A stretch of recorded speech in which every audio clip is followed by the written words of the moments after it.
Alright, go, jump, get the mushroom, Mario, get the mushroom, yeah! High score, hey everyone, high score, I think I broke the game.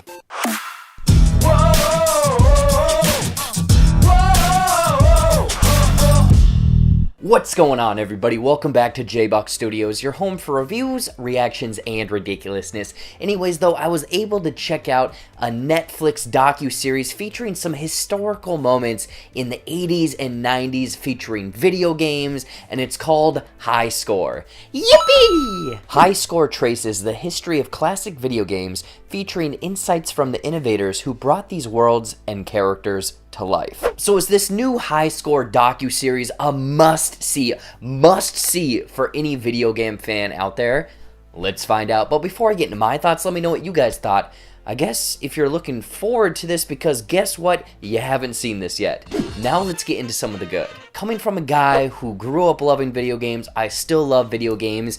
Very much like a Super Nintendo, Sega, like that was when I got into things.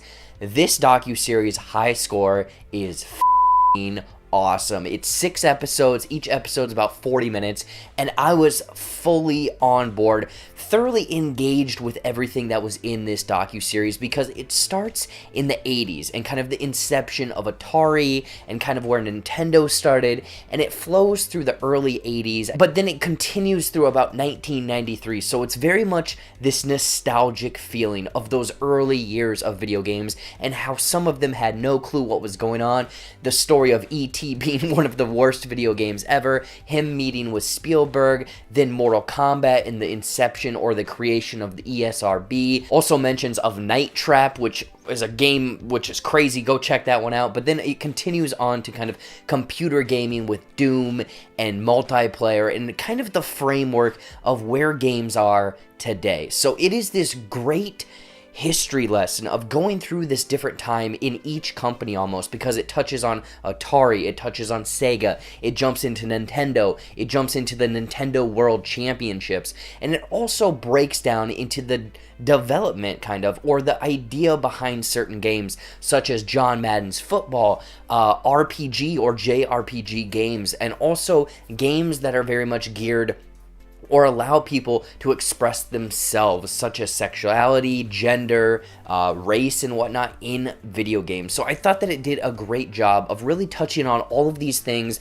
that encompass video games, but also how video games have spread over the last, 40 years into households everywhere, how the video game industry essentially almost tanked, moving from arcades to home consoles, to back to arcades, to back to home consoles and whatnot. So I just loved everything about this. But then getting into some of the bigger names of this documentary, there's obviously mentions of Miyamoto, who is behind Star Fox and a bunch of other Nintendo properties, Samus, and then Link and Zelda and whatnot. But then it also goes into Bushnell, who Mr. Bushnell is behind, or the kind of the creation of Atari. It shows him, or he has a story of him being back in college in the 60s, finding video games, and Atari is essentially birthed out of that experience of playing this video game on this super computer at that time. But then also Romero, he was the guy, and along with a couple buddies of his, that created 3D gaming,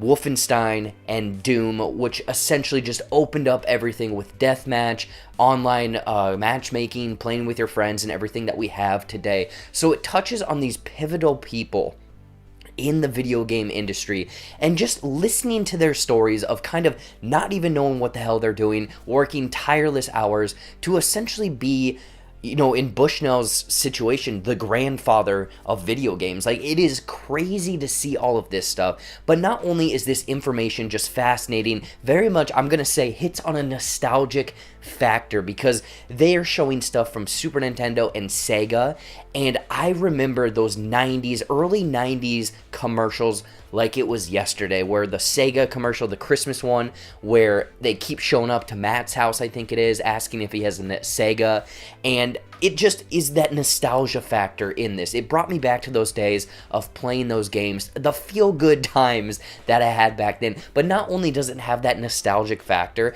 they do a great job of putting in great music to accompany this docu-series, especially the intro. Like, every time it gave me the option to skip the intro, I was like, no, I'm listening to this badass, like, arcade-themed music to get me set in the mood for each episode. But also, the great thing that they do is they pixelate, almost video game eyes, the stories that these characters are telling, or these people in history are telling, into like video games, pixelated video games on the screen. So like if a guy's talking about a story of him working tireless hours, it's animated into a video game of the character like being tired at a computer. So I just thought that there was so much care put into this docuseries that I just thoroughly enjoyed almost everything about this.